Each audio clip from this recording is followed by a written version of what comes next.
What's up, guys? It's KB. Make sure you subscribe to the Underground Sports Philadelphia YouTube channel. Click the bell icon down below so you don't miss a single video from us. And thanks for tuning in to another video from Underground Sports Philadelphia. Now let's get into it. Philadelphia, baby, you're going to love it. Best sports fans in the world. Actually, the worst, but that's what makes them the best. What's going on, OTB Nation? Welcome into episode number 294 of the allegedly award-nominated, honorably mentioned, number 9 NCAA ranked, viewable on YouTube, Outside the Box podcast, the official lacrosse podcast on the Underground Sports Philadelphia Podcast Network. It's KB and Deej coming at you almost a week after the PLL championship. You know, life gets crazy, and when you're covering a championship, your schedule gets thrown off. So we just decided to pivot a little bit, but there's no games for the first time in like 64 weeks or something like that of any type of lacrosse, which is insane. So we were able to, finagle our schedules a bit, but we're going to recap the championship game. We were both in the building for it, give our thoughts on the season as a whole. We'll talk about this NLL unified standings announcement and what that means for the NLL. NLL schedules got announced as well. So we'll talk a little about those as well in the mix there. But before we get into everything, make sure you're following us on the socials at OTB Laxpod, Twitter, Instagram, TikTok, Threads. Follow Deej on Twitter at SCS_NextGreat. Follow me at KBIZZL311. Subscribe to the podcast feed on Apple, Spotify, or wherever you consume your podcast from. Leave a 5-star rating and review. It goes a long way for helping this show continue to grow, helps more people find Underground Sports Philadelphia as a whole, and lets Deej and I do really dope stuff that we're planning because we are in the early phases of an OTB version of hashtag up to something season. So there you go. Subscribe and maybe you'll find out more. Also, subscribe to the Underground Sports Philadelphia YouTube channel because Deej is clearly in Alaska because those northern lights are beaming on you, brother. You are looking glowing today. Thank you. I tried to brighten up for the people and not look so dampered.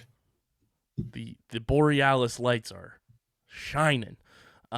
Subscribe to the YouTube channel, youtube.com/@Underground Sports Philadelphia. That's where you get full video episodes of this show every single week, live streams, original video content, the whole 9 yards. If it's video, it's going on our YouTube channel. Go subscribe, youtube.com/@Underground Sports Philadelphia, and get your merch from our awesome merch partners at PHI Apparel Company. The best in the game. It's the exclusive home to all Underground Sports Philadelphia podcast merch. Get your OTB shirts, your OTB hoodies. Hoodie season is practically here, so if you want to look styling and profiling all fall and winter long, get your OTB hoodies. Tag us when you get it. We want to see where you're rocking it from. And right now, we've got a very special offer for the people, Deej, because that's what PHI Apparel Company does. They are truly the best in the game. If you want to get your merch in bulk, 3 or more items, and get 30% off through October 1st at 1 o'clock p.m. Shout out to the Eagles for going on a streak. Use code STREAK, STREAK, for 30% off 3 or more items at phiapparel.co. That's phiapparel.co. Code underground for 10% off whenever you want. That supports us directly. And then, of course, code STREAK, STREAK, for 30% off 3 or more items. Shout out to the Birds. The Birds are doing it. And they got new Red October merch that's out now. For the Fightin' Phils. If you're a Phillies fan, go check that out. Some really cool stuff. That's absolutely fire. I might have to order both of these because that's how dope they look. And get your OTB merch. We'll repost. We'll tag. Everything. We'll post it everywhere. So go get your merch. phiapparel.co. Deej, what's poppin'? We covered another full PLL season in the books. Always that bittersweet feeling, at the end of a season, but I'm really excited to get a little bit of a break and hammer out. Obviously, lacrosse doesn't get a break in my life, realistically, between coaching, covering, watching, just analyzing everything. So I think I'm going to take this time to really set up some things for my spring team, scheduling, sponsorships and like all that kind of stuff. So it feels good to not have to dive deep into games and such right now for the next like month and a half, and kind of can just sit back and really give some time back to my team. 100%. It's a grind for us. There are newborn babies that have come into the world since we started this season of full-fledged NLL into college into PLL, which is crazy to think about. That is how long we grind with this thing. Another season in the books, and with that we have a new champion of the world. The Archers Lacrosse Club are the 2023 champions of the PLL. Shout out to Chris Bates, to Tom Schreiber, Ryan Ambler, Matt McMahon, Grant Ament, Graham Hosick, Brett Dobson, and the entire Archer squad. From start to finish this year, they were the best team in the league. They earned this victory for sure. It was one of the best championship games of any sport that I have ever watched, especially in person. I'm fortunate that we get to watch these games in person. But this was hands down, in my opinion, the best PLL championship game across the board in league history. And the Archers are, Paul tweeted it, the Archers are going to go down as the final team to win a PLL championship before teams get assigned home cities. And it's very fitting because, the storyline with this Archers team was they could never get over the hump. The last time they played at Subaru Park, they were playing for a first overall draft pick that ended up being Grant Ament, and then they hadn't been back since. So it was a very cool thing to watch the Archers, finally get it done. And I mean, it's storybook. Tom Schreiber hits the game-winning goal with 97 seconds left in the game. It was back and forth. It was physical. It was fast. It was fun. The crowd was unbelievable once again. And I mean, this is a game that, you look at every PLL championship game and you say, oh, this is one I'm going to remember forever. This was a game that will be firmly entrenched in my mind as one of the best lacrosse games I've ever watched. Oh yeah, I mean, this game was insane from the beginning to the end. The way it started, everything that happened in between. There were so many kind of like whoa moments, from hits to goals to saves. This was, I mean, even looking at coaching styles and how they came into the game, this was one of the best championships we've seen in pro lacrosse in a long time. And it is exactly what not only the league needed, but the sport, the players, the fans, just everybody who was interested in this got the very best product. And I'm just hoping this game gets replayed a couple of times and more eyes are able to see it. This is a very good product to go out and get people interested. This game had everything that lacrosse embodies all in one place at one time, with tons of passionate fans there. And I feel like the right team came out on top. Yeah, it was just an unreal game. The vibes throughout the entirety of this game were off the charts. Subaru Park at one moment felt like it lifted off the ground when fans were rooting for the Water Dogs, and you got defense chants, you got banging on the bleachers and in the seats, and everybody in the press box from one side of the line down to the end looked at each other with an astonished look on their faces like, oh, this is a moment. And it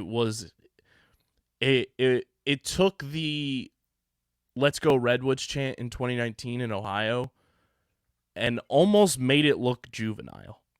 That's how loud it was. That's how unified it was. And it wasn't just a one-time thing. It happened again. They ran it back, and it was continuous. It gave everybody in the press box chills. And I think that is a moment that we as media are going to remember as another, like, rung in the wheel of the PLL, that this sport is on its way to doing some massive things in terms of fandom, in terms of in-game experience of being at a game. It truly like felt like it was a Premier League game. Like the energy that was there, and obviously it's not going to be that status because of how packed Premier League games are over in England and everything, but that's the energy that was there. You know, you had flags flying, you had fans on their seats getting like, I'm fully convinced that like people heard Subaru Park in like Center City, Philadelphia. That's how loud it was. It was something that is now like, it lives rent free in my head, and it was one of the coolest fan moments I can remember in PLL history.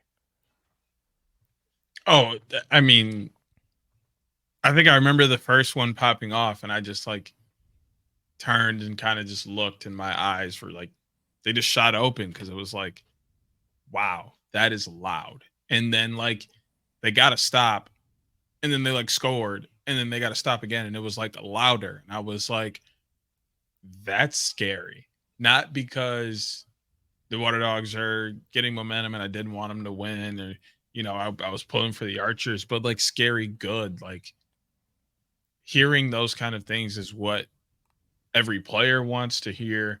Us as media, that's exciting just to hear because we know how hard everybody is working for that sound, not just down on the field, but us up in the press box, the PLL front office, and everybody that's involved with that product. College players, like everybody just wants to hear the loudest cheers for the game of lacrosse because we know that means it's growing and that all the work that we're putting in isn't for no reason.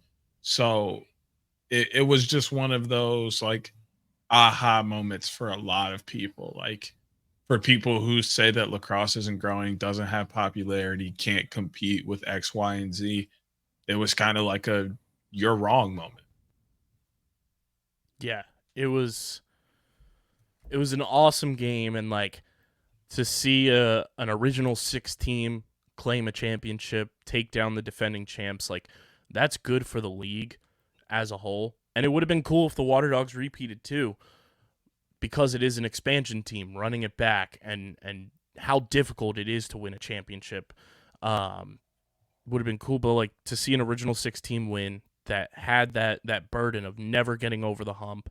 To see that video that is unreal of Brett Dobson stopping Jake Caraway's potential game-winning two-pointer and how close that was to going in. Like there is an alternate universe. If Doctor Strange came through and is looking at every possible outcome, there's an alternate universe out there where Jake Caraway hits that shot and the Water Dogs repeat. Like that's how close it was to a repeat champion. And I mean, everyone on the Archers stepped up. Grant had himself a game. Mac O'Keefe was phenomenal. You had the big hit from Graham Hossack on Ben Randall. And this game delivered you everything and then some that you could have asked for in a championship game. And it is really cool now. We've had 3 original 6 teams claim a championship, and we've had 4 of the original 6 play in a championship game. I think that's super cool for the league. Gives you bragging rights. We're one of the first teams to be in the league. We now have a championship. It's going to be really cool in February. The Archers get to play in the championship series and potentially get to be, the first team to win both trophies in a, consecutive season, pretty much. I'm super happy for the Archers. Like they earned it all year long. They played the best lacrosse as a team all year long. And, Chris Bates is one of the most underrated coaches in the league. We've had a number of coaches on this show, from Nat and AT and Cope and Sean Quirk when he was the coach of the Cannons. And they're all great at what they do, and we love all of those guys. Chris Bates has been in the league just as long as AT and Nat, and I don't think he gets enough love for how good he is at his job, just because he's not an outspoken guy. He does things under the radar for the most part, and to see the pure happiness and elation on his face, hoisting that trophy, popping the champagne, that was 5 years of work that Chris Bates and this coaching staff put in to get this team to where it was, finally coming to fruition. And that was such a cool moment to witness firsthand and see just the pure joy take over Chris Bates' body. Oh, I mean, he couldn't control himself. And like, it was hard for me to control my eyes. I was literally looking at absolutely everyone, like just trying to find, oh, this player and this player, where's this guy? Where's this guy at? What's this coach doing? Who's doing this? And I didn't even realize that Tom Schreiber was spinning in circles and then was like, oh, I'm the one that's got to dump the Gatorade. Like, so many things happened at once because this team was just so excited, but they deserved it. And you could tell how much passion they played with. You could tell how much they wanted to win that game, how much it meant to Coach Bates, how much it meant to Coach Resch, and just the entire Archers organization. Every guy that had a piece in that felt it. And they even brought it up in the presser, you know, guys like Jackson Place and Reese Eddy and a few others that aren't on this roster anymore. Or sorry, no, not Reese Eddy. Who's the other one? No, there was somebody else they mentioned though. Darn. I mean, Mac, obviously, or not Mac. It was Ian. Will Marcus, Ian, Dominique, Adam, Mark, like all those guys, and they're like, hey, this is just as much their championship as it is ours, and you know, it was a true organization win. And you could sense that in every fiber of everybody's being that was there. It was much bigger than just the individual person. And they celebrated so hard. All the stuff on Twitter about guys celebrating a certain way, if it's a joke, cool. I'm fine with it because jokes are fine. Do your thing. That's what Twitter's for. If it's not, let guys celebrate, man. Seriously. It doesn't matter. Whether that kid sees him do it or they see, you know, some MLB or NFL player do it, they're going to do it if they want to do it. Kids can see something and not want to do it. Sure, it may not have been an idea before, but it could be an idea and then they're like, that's not a good idea though. Like, dude, Ken Wires, do it again. Do it again and again and again. It was fun to see you absolutely just emote in such happiness and enjoy yourself and have a good time. That's the whole point of celebrating, is to just bask in the ambience of what you just did. And the Archers did that to a T. Yeah, I mean, it's a championship. And like, I was cracking up when our boy Hutton quote tweeted the Orioles, you know, clinching the AL East last night and said, I'm very glad the Orioles social team got this on video. It's like one of those things that like, you know, and you see Brett Dobson on Twitter, who's not truly active on Twitter all the time, coming to the defense of everybody. And it's like, I'm cool with it. Like, this is fine. Like, celebrate. Like, we just won a fucking championship. Like, who cares? And it's like, kids shouldn't be having beer cans in their hands anyway. They're not 21. They shouldn't be partaking in that. So I thought it was fine. Cam Wires, you don't have to apologize to anybody whatsoever. And if you're offended or taken aback by you know, that celebration being on video, like, the Water Dogs were ripping cigs in the locker room last year. Like, come on. Like, I've seen far worse, you know, types of things that weren't even for celebrating. So, had no issues with it. Loved Mac O'Keefe's little dance emoji that he put on Twitter to say that they won. That was very Mac O'Keefe-esque. Brett Dobson wins championship game MVP. And I think after we saw that video of that shot, rightfully so. I mean, just an all-around awesome game, awesome environment, and a phenomenal season. Like, we talk about it a ton on this show. We're so fucking lucky that we get to cover the league the way we do, that the league appreciates the way we cover the league the way that we do, and to witness now my 4th championship in person. This is your 3rd. It's something that, like, it hits you in a different way every single time, and it's just like, wow, like, we're really here covering a championship game. And to get the access to be able to be at weekends as much as we are, and to bring you guys coverage.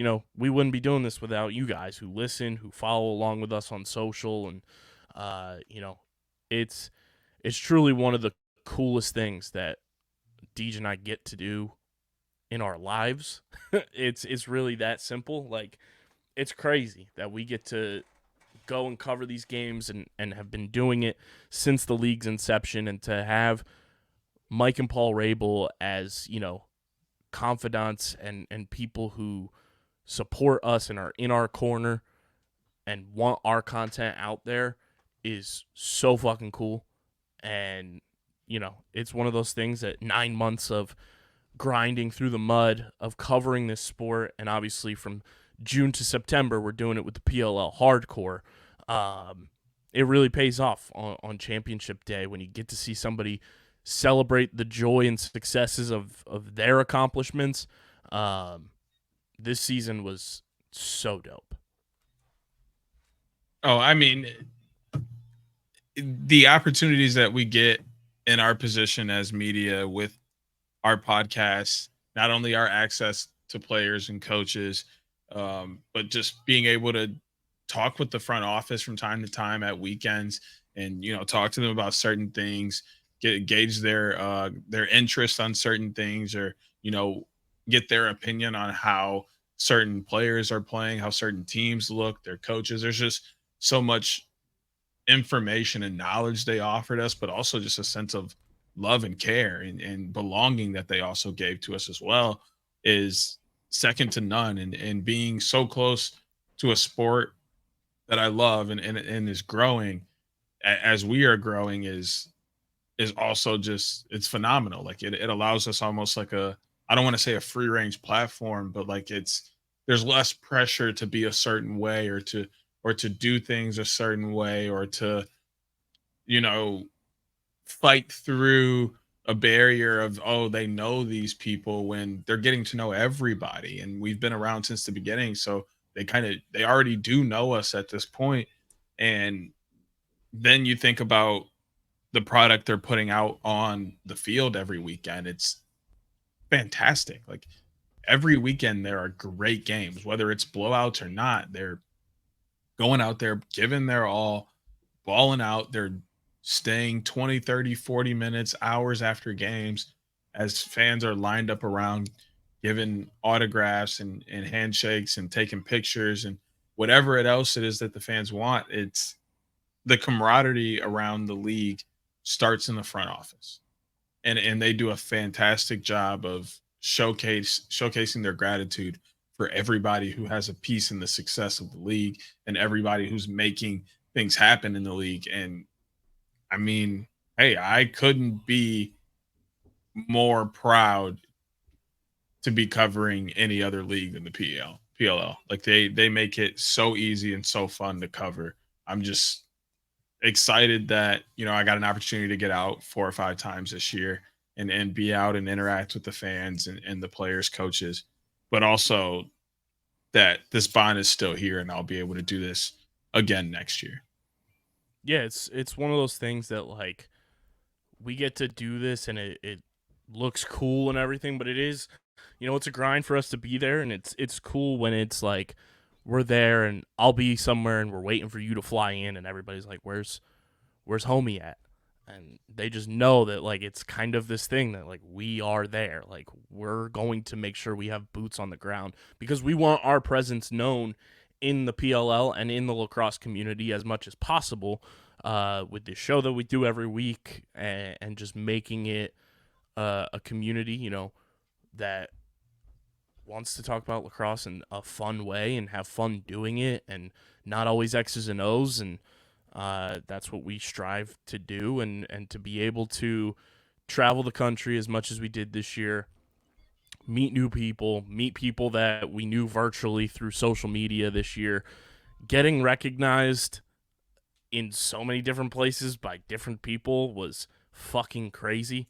This year was really the first time that happened for both of us, across the board, and getting name dropped, and just being known was like, and the pod name being known more and more when we name dropped it. It's like, oh, I know that. Like, that was like a what the fuck is going on moment for me personally. I'm sure it was for you too, like at any moment that was said. So it is really cool to know that like we're, bursting through in the lacrosse community. People know who the fuck we are, and our haters, hey, we're not going anywhere. We're not going anywhere. Exactly, and like that, I mean, that's just like on a fan basis, on people who are just tuned in every day, kind of thing, which is what our main audience is, and a lot of gratitude goes out to that. But what really speaks to me is when we're sitting in person pressers, and coaches ask us how we're doing, or they comment on something we're wearing, or they walk out and leave, or they walk in and get ready to sit down, and we're the only two people they dap up, and it's like, oh, okay, like they mess with us, they really like the Mm-hmm. things we do, they get down with what we get down with, and they show that gratitude by always saying something, or handshake, and that kind of thing. So like that is what spoke the most volumes to me, is like how often players and coaches were like, oh, what's up, like, or like would look at us, give us a little look, Rob laughing at like everything I had to say in that press conference. Like it's just so many little small quirky things like that. That's like, oh, like we are taking it to that next level. And then when you pair that with a random walk around the concourse and guys are like, oh, that's or oh, they're the guys from OTB. Like then it's like, oh, like okay, we really are, making splashes around the lacrosse world. Yeah, and it's like one of those things that it's happened obviously with Nat a ton, because he's been rocking with us even before you hopped on as a co-host in 2019. He's been coming on the show. Same with AT, happened with Cope, and even more so last year when the Water Dogs won the championship. But like to get that from Chris Bates this year after the game was very, very cool. Chris Bates telling us we're the best at what we do. Keep doing what you're doing. You guys are really great. Like to hear that from him, where like Chris Bates has never been on the show yet. And like he's one of those coaches that are kind of sometimes hard to read because he is under the radar. He is very, just very attention to detail, business like, and he's almost like Stag's Light in a way sometimes, where you don't necessarily know how to get a full blown read on Chris Bates. But to hear him like give us our flowers was one of the cooler moments of doing this show and being around Chris Bates. More often the past couple of years, he was at Shootout for Soldiers last summer, and I got to talk to him a bunch. And then obviously he's been coaching in the league since year one. But to get that like seal of approval from Chris Bates was really, really cool, and especially for me with him being a Philly guy and given the nod there, like that was like we looked at each other and was like, holy shit. That was like the I think that was like the moment that we had. Like we have one of those moments every year. Every year after the championship game. We have one of those moments throughout the night where like somebody says some just bonkers thing to us and we just look at each other and go, like, is this real? Right. Like, fever dream, right? Like there's no way that just happened to us. And it always does every single year. And this was that moment. Like I don't even remember like what we were doing or anything. I just remember standing there, and then Bates goes, "Oh, you guys are awesome! Like I love everything you do. Keep it up." And I was like, "What? What just happened?" And it's like, thank you, so but dope like, too, because like he's never been on the show. We're working on fixing that, obviously. But to know that like, it kind of stems back to the draft where he was reading mock drafts online. Like that just shows you Chris Bates is online. And is Chris Bates an OTB faithful listener? Who's to say? Who's to say? We'll leave that open to the imagination for everybody. right, Because we're leaving it open to our imagination too. Because I mean, we have no real clue. We have no idea. But I mean, extremely happy for the Archers, especially the guys who have been rocking with us. The homies on the Archers, from Matt McMahon to Graham Hosick, Ryan Ambler, obviously, who's been on the show before, Grant Ament, who, you know, follows the main underground sports stuff that we do.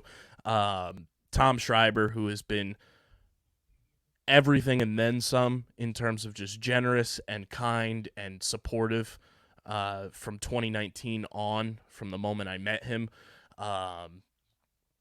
You know, just Latrell Harris, Connor Fields, like those are the homies right there. And obviously they didn't get to play, but like seeing them celebrate was so cool and so deserved for both of them. You know, the list goes on and on from this Archers team. There's a bunch of guys that like I sit back and I'm like, there are a lot of guys on this Archers team who like get down with us and like support us, whether it's just by following us on social media or, you know, they've been on the pod before, or, you know, we've interacted with them in person and they're just like supportive of our in-person coverage. Like the Archers have a really special crew of guys, and, you know, to see them get to celebrate the way that they did. And I mean, you know, you look at the Philly boys like Matt Moore, Mac O'Keefe, Penn State, you know, Challen Rogers as well, who's been on the show before. Reed Bowering living a fairy tale. Just an unbelievable day for him. And I mean, you know, Reese Eddy's been following us on Twitter since the bubble. Jared Connors follows us on Twitter. It was really, really cool to see those guys, you know, do the thing and get it done. And shout out to Tony Resch, too. You know, you want to talk about one of the greatest coaches of all time. He's got another championship trophy in his cabinet now. Yeah, I mean, we talked about this a little bit a couple weeks ago. Like, is he the best defensive coach ever? Like, he's starting to get up there, and he did a fantastic job at maintaining a very hot offense. Like, sure, they scored, 14? But, like, that's Water Dogs offense that was, had just put up 18 or something like that on the Woods? Like, 17 on the Cans. Yeah. And like they had put up those kind of numbers all throughout the year. They put up those kind of numbers on the Archers throughout the year. But when it came down to it, they made stops when they needed to. They pushed transition. They just did all the right things all year. Only surrendered 2 losses. And he's got how many of those in his cabinet? Like, the man is doing all the right things. I loved it personally. It felt good to finally have a perfect bracket 5 years into this thing. It took me 5 years to get a perfect playoff bracket, but it's there. It's done. We were on our Sarah Griffin grind.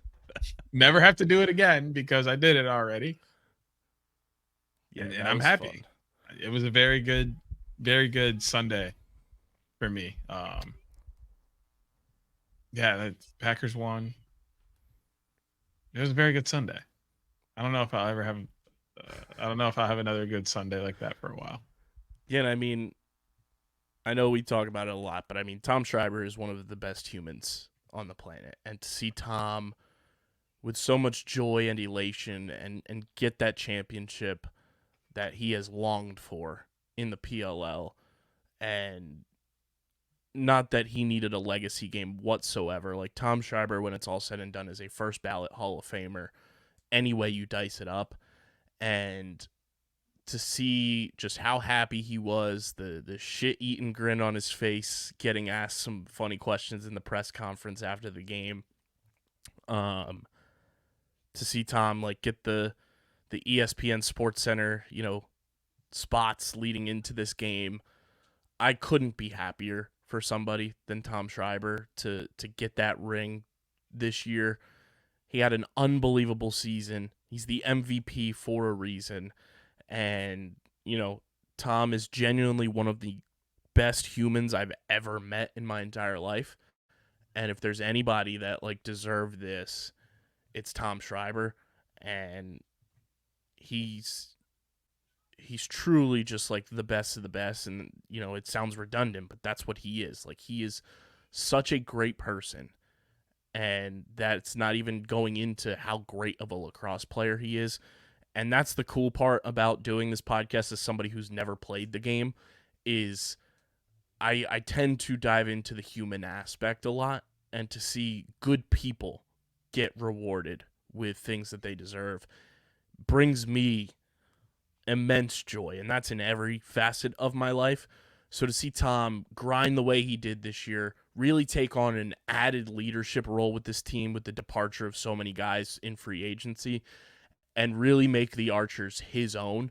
And I mean, when you look back at the original six, like branding and marketing, Tom's the only one left on their original team.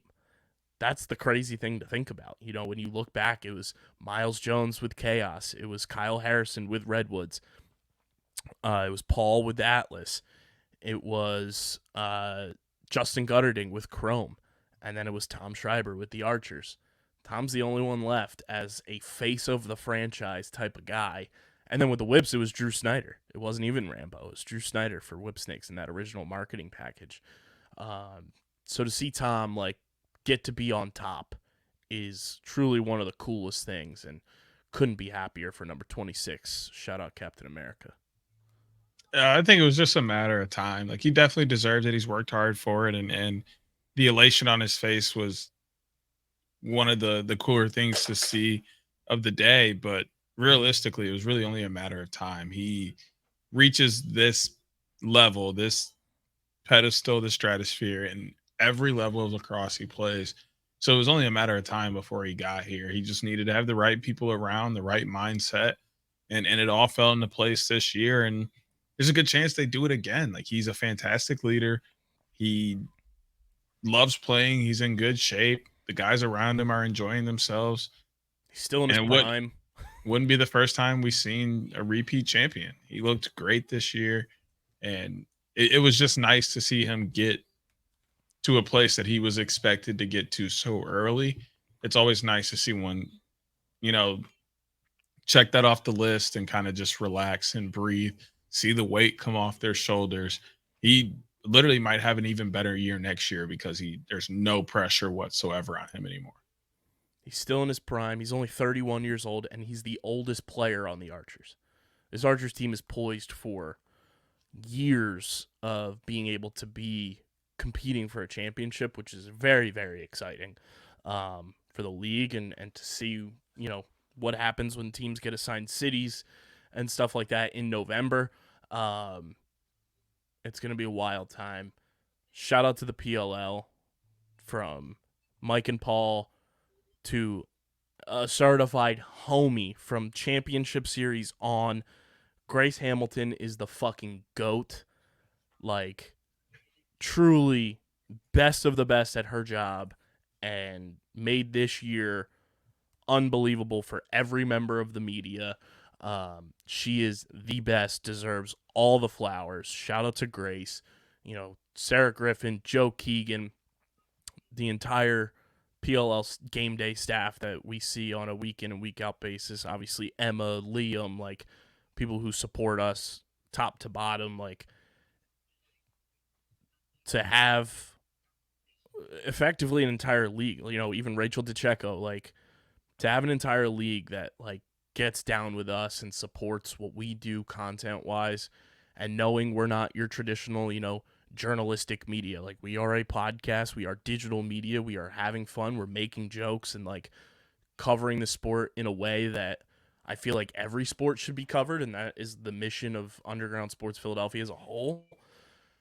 It's really freaking cool, and this year was just one for the books across the board with the PLL. And is it February yet? I'm ready for the Champ Series. Not even close, brother. Not even close. I mean, I love this year. I wasn't able to get out as much as I wanted to, but every time I was there, it was almost like the red carpet was rolled out. Everything was very easy for me. I had a great time, had everything I needed. No worries, welcomed in. And just like you said, having basically an entire league as support is, it's almost undescribable. The feeling that you get from that. And it just means a lot to me, and where I want to be in life and where I want to go is kind of just one step along the train. Yeah, and I think with just the entire like PLL media too, like people who were at games, people who covered, every single beat writer, shout out to them. they were phenomenal this year, and obviously we had Zach and Wyatt on the pod. We had Zach twice and had Wyatt on going into the championship game and everything. But from Lauren to Jerome and the rest of the beat writers and everything that we got to interact with this year and see in person and everything, they did a phenomenal job. And I think that was an added element that the PLL really needed. And then, all the national media like ourselves, from, shout out to the boy Connor Eck, like being out at weekends way more than he was last year and making a mark, with the digital media, with the social media presence that he has. Chase, the PLL pipeline, phenomenal job covering the sport. Obviously, Sarah works for the league, but Sarah does a great job at what she does covering the PLL. The national media spotlight, I think that Mike gave during media day was really, really cool. And, you have guys like Hutton, Kevin Brown, Rosie, like across the board, everybody was phenomenal this year. And I think the coverage that the PLL got from independent national media members was top tier. And I mean, you saw the PLL take an interest in that when, somebody like Dan does his food blogs, and then going into Philly, it's like, hey, we're going to have Dan do the food blog for the PLL website.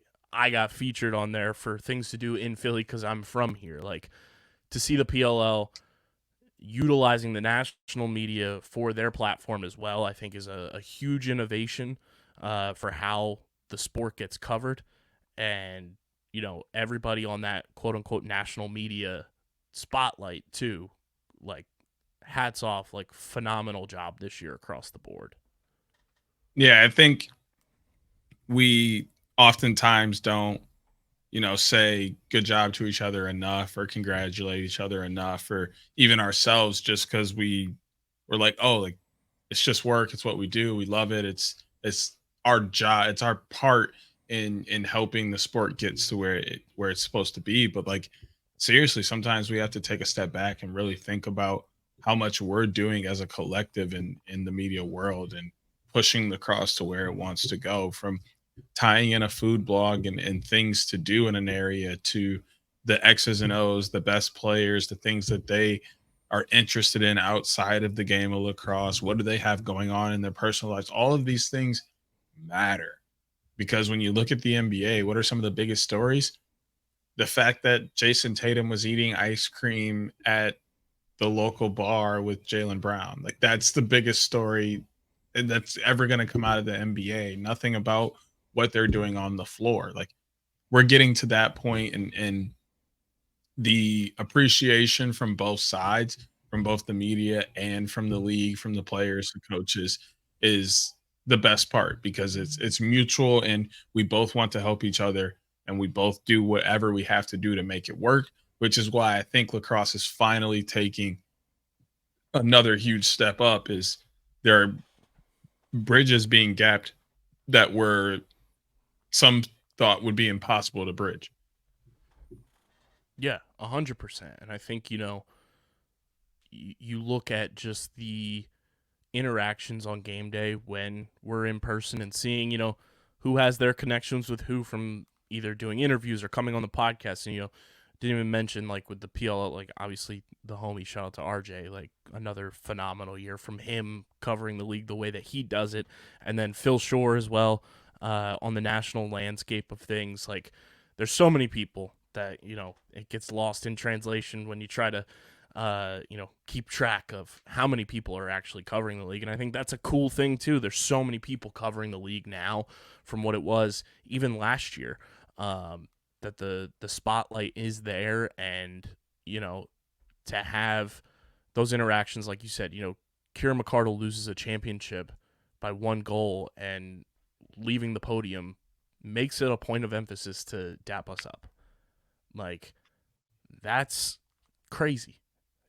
That just shows, like, the connection he has with us. And obviously we've been on that Kieran train since day one to make sure he gets his flowers the way he deserves. And, AT chest spiking me anytime he gets an opportunity to. And, any moment that Nat comes into a press conference after a dub and the how we live in gets exchanged. You know, that's the cool part about this league. You don't see that in the NFL. You don't see that in Major League Baseball. You don't see that in the NHL or the NBA. You don't see that in UFC.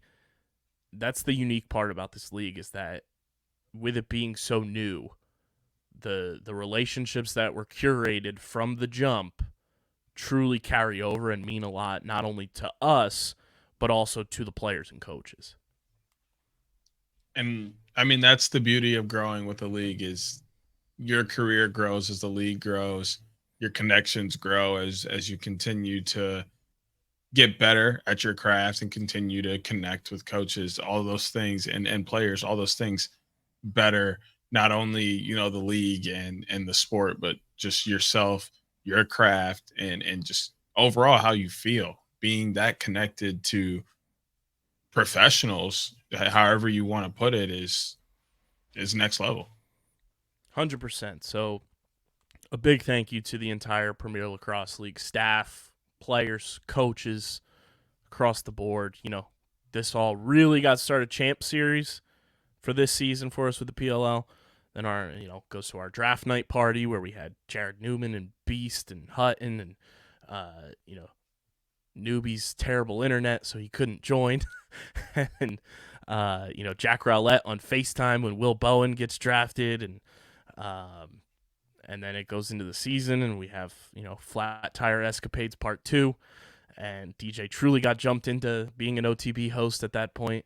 And then being able to, you know, sit President's Row with Mike and Paul that second game and taking in the league. And it's like, holy shit, like, here we go. Like, this is happening. We do a live pod in Ohio.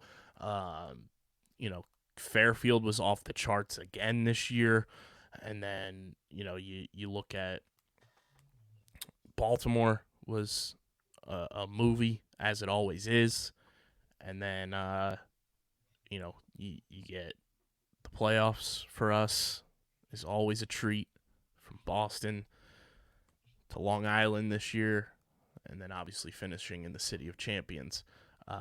Shout out to everybody who followed along with our PLL coverage this year and listened to any episode. It really means a lot, because this show does mean a lot to our company. It is a staple of underground sports and what we're trying to build here. And, you know, December's 5 years of OTB, which is crazy. So probably do something fun and special there to celebrate the anniversary there. But yeah, shout out to the PLL for another phenomenal year. And shout out to the Archers, the 2023 champions of the world, the Archers Lacrosse Club.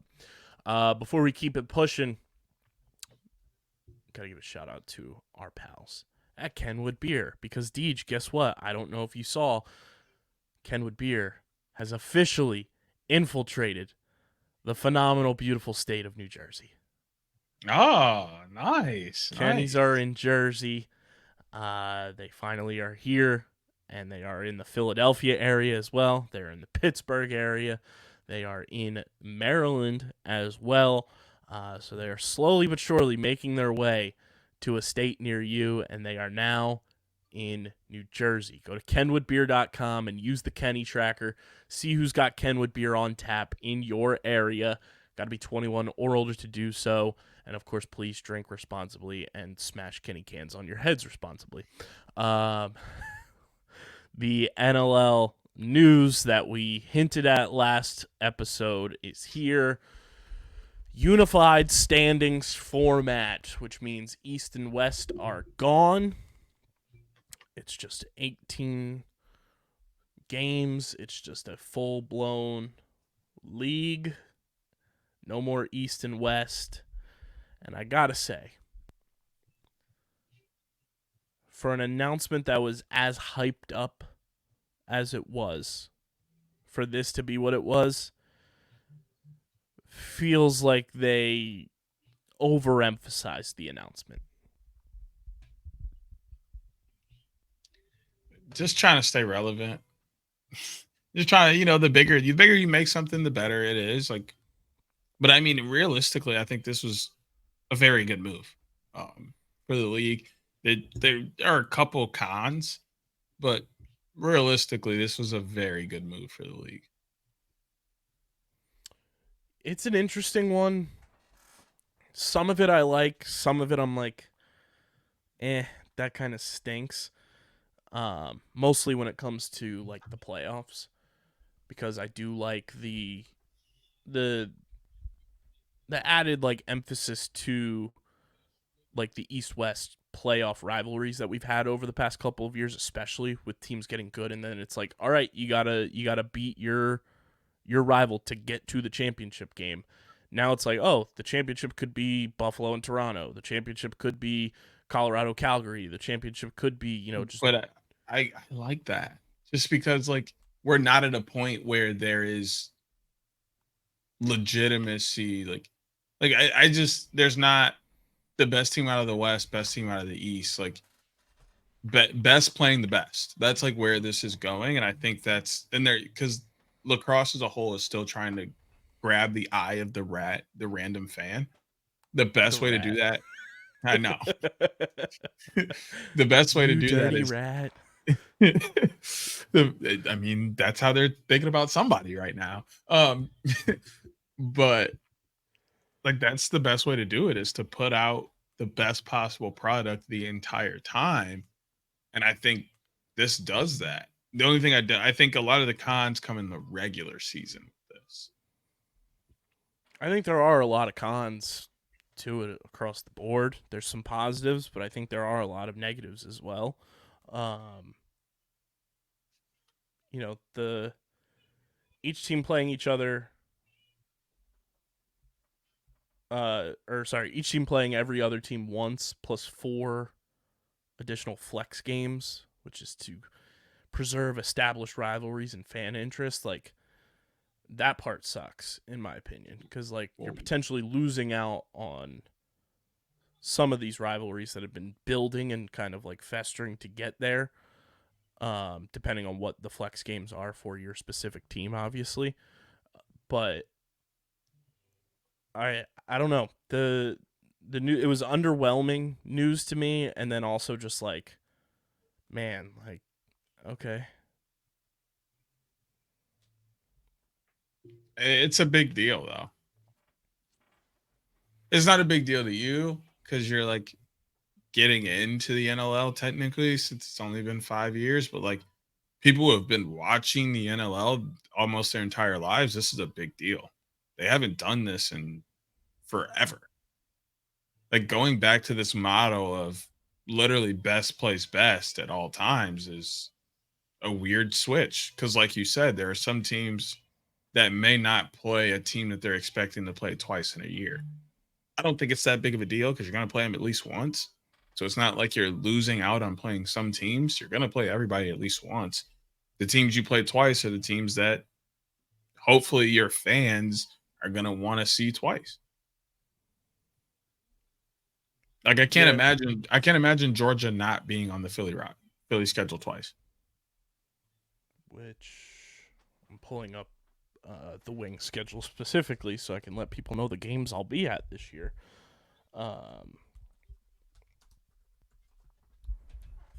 Because every team's schedule is announced, and I don't think we have to go through schedule announcements. The New York Riptide won, hands down. Yes. Shout out to Tyson and shout out to Connor Kiernan. Like, they won that hands down. And I will say overall, I felt like it was a down year compared to like last year and such. Yeah. I don't think this year was anywhere near as good. And I think it was because it was overshadowed by this wider league announcement too. It's like, oh, here's this, but also we have schedule announcements too. Like, I feel like it was kind of cluttered with everybody doing everything all at once. So like you didn't see I haven't even seen all of them. That's I think part of it too. I think part of it, the way it came out was to get more eyes on the schedules. Because if people are already talking about the league because of this change, when the schedules come out, people are already searching and such. Possibility, but either way, I agree. Too much was going on. Yeah, it was all coming at you like way too much. But here are the Wings games for this season that I'll be in attendance for across the board. So the Wings kick their season off on the road. They're at the Riptide, Deej, on December 2nd I at the knew that. Coliseum. I will be there, obviously. December 9th, they're on the road at Toronto. We'll obviously not be there because it's in Toronto, and the boy is getting married. Shout out to OG co-host Dom. Then we're playing some fun games because the following week is the home opener. It's at 1 o'clock, but also OG Underground Sports Philadelphia producer Tyler Steinbrine is getting married on the 16th. So I have to find out what time the wedding is. I may be playing double duty there. So I'll let you guys know if I'll be at the home opener or not. Otherwise, I'll be making my Wells Fargo Center return in 2024 because then the Wings' final home game of 2023 is at Halifax. Then the Wings are home all of January, Deej, which is very, very nice. January 7th, 13th, and 27th against the Riptide, the Rush, and San Diego, respectively. Then February 2nd, they're home against Halifax. Then they're at Vegas, at Calgary, and then they're home against Calgary to kick off March. Home against Panther City. They're at Georgia, home against Vancouver, home against the Bandits. And then, again, these schedule makers just hate the Wings. And we finished 3 games straight on the road at Panther City, at Colorado, at Rochester. Looking at the Wings schedule here, this is what sucks about this new scheduling format. Only 1 game against Georgia, which is clearly a rivalry. So that aspect kind of stinks that you're not getting the Georgia Swarm multiple times. Only 1 time playing Rochester. That's another rivalry that I feel like that loses some of its luster now because that's, just fight night every single time that they play.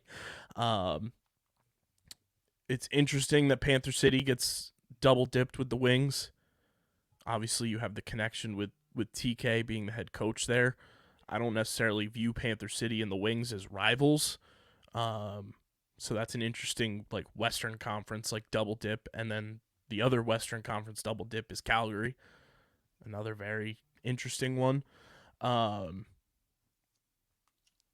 They may be trying to use them to create new rivalries.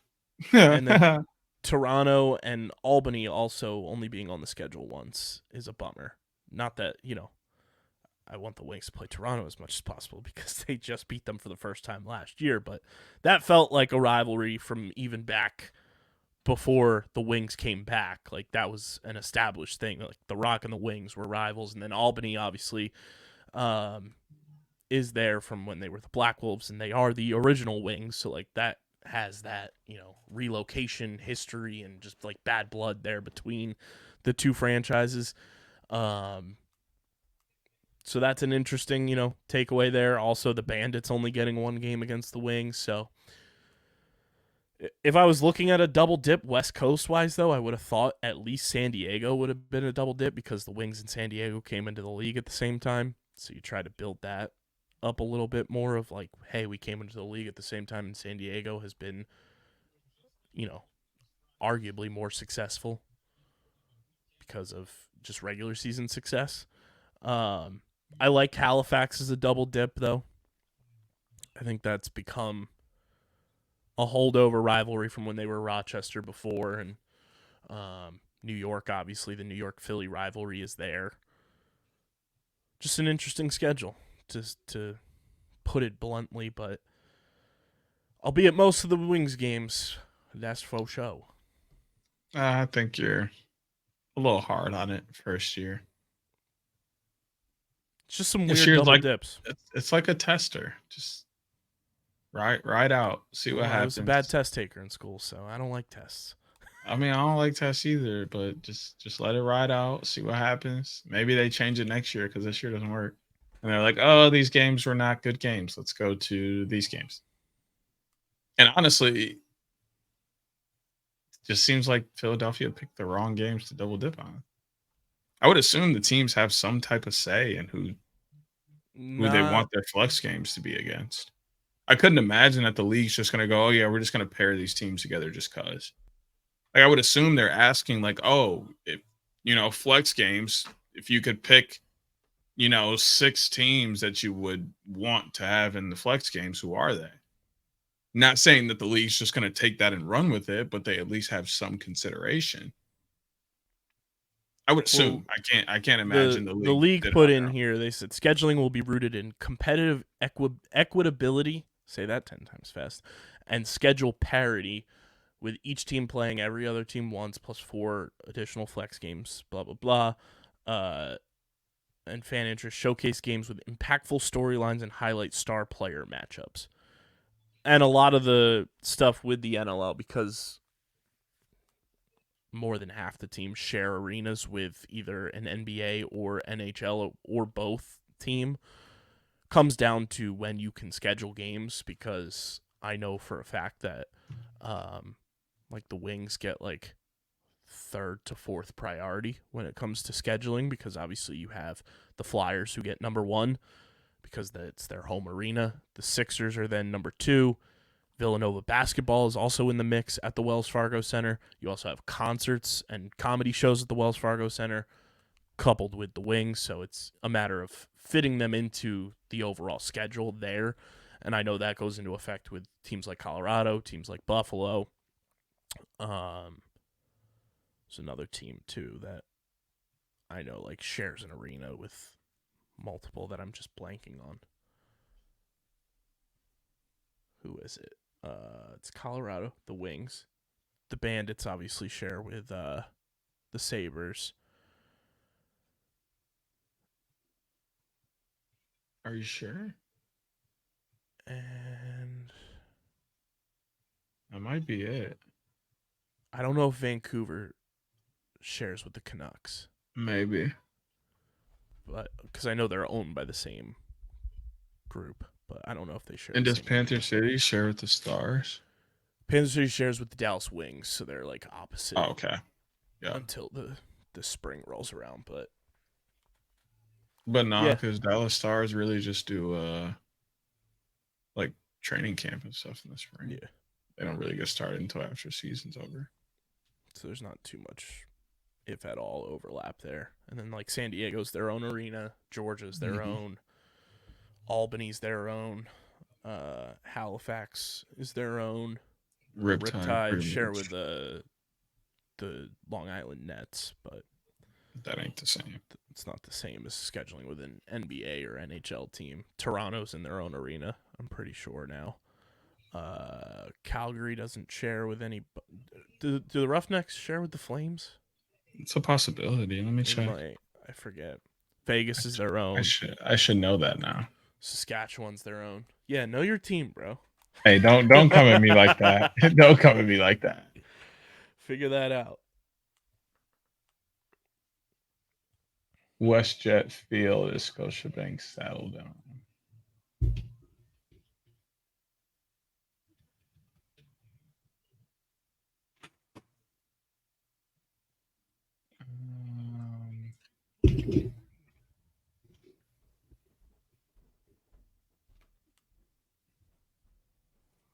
They do. So that's another one. So yeah, it'll be interesting. The playoff format is pretty much the same, except now it's just unified. It's 1v8, 2v7, 3v6, 4v5, bracket style. To advance to the NLL finals, quarterfinal round will be single elimination. Semifinal and finals will be best of 3. Season kicks off December 1st and 2nd when Buffalo begins its title defense on Saturday, December 9th at Albany. And anything else in here? No, I think that's really it. There isn't. This is kind of very much a let's wait and see what happens kind of thing. Yeah, so We'll figure out some NLL games potentially to get to, some OTB takeovers at an NLL game. Would be very fun. Obviously, Deej has to get to a Wings game for the first time. And I Roughnecks. already told Nick Rose and Latrell that I'd be at a Toronto Rock game this winter, so got to make that happen too. We're working on some stuff for the NLL season and just the show as a whole, so please support us. We got some fun things in the works. We're working with some fun people. Can't give out details just yet, but just know that, like, I'd say January to February, we'll probably have more definitive, like, solid, concrete answers on a lot of this stuff. And then obviously we got the Champ Series in February, which can't wait for that. Did you see the odds came out for the Championship Series? I did not. Tweeted those out from FanDuel, not a sponsor, but FanDuel's got the Redwoods as the favorite to win right now.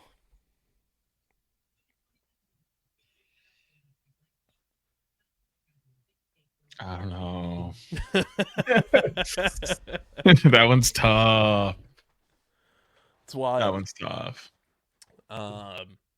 So yeah, we will hopefully be working in some guests during this downtime before the NLL season kicks off. You know, we've got solid 3 months, pretty much. You know, full October, full November, and then December kicks off everything. So thank you guys for all of your support throughout the PLL season and just this 9-month grind that has been, you know, NLL into college into PLL.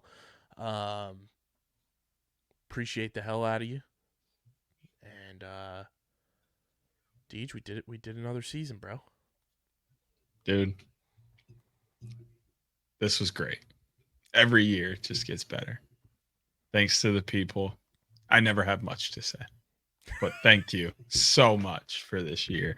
And really excited to do it again for another year. Gonna take these 2 months, focus in on my squad a little bit, and then get ready for the grind once again. Yeah, and I'm gearing up for another grind of Philly sports success, which is fun. So follow along at OTB LaxPod, Twitter, Instagram, TikTok, Threads, Facebook.com/UndergroundSportsPHI. Follow Deej at SCS_next. Great. Follow me at KBIZZL311. Follow along on the socials at UndergroundPHI too, especially on Friday. You guys probably won't be hearing this by the time it happens, but I'm hanging with the homies, the Arkells, at the TLA. They're in town, allegedly, with Nick Nurse. Crazy. Shout out to all the Toronto people. But yeah, follow along on the socials. Subscribe to the podcast feed, Apple, Spotify. Leave a 5-star rating and review. Subscribe to the Underground Sports Philadelphia YouTube channel, youtube.com/@UndergroundSportsPhiladelphia. Deej, I'm sorry that you're stuck in Alaska still, but once we hit 600, we'll get you on a one-stop flight back to Kalamazoo, and you'll be good to go. We're 47 subscribers away, so who knows? Slowly but surely. Who knows when we'll hit that one? Slowly but surely. Hopefully, you know, by the end of the year. Oh, we will. We will. Slowly but surely. So go subscribe. Get your merch, phiapparel.co, code underground for 10% off any and all merch orders. And this has been episode number 294 of the allegedly award-nominated, honorably mentioned, number 9 NCAA ranked, viewable on YouTube, Outside the Box podcast, the official lacrosse pod on the Underground Sports Philadelphia Podcast Network. For Deej, I'm KB. Till next week, we're getting the heck up out of here. We are signing off. Peace. Peace.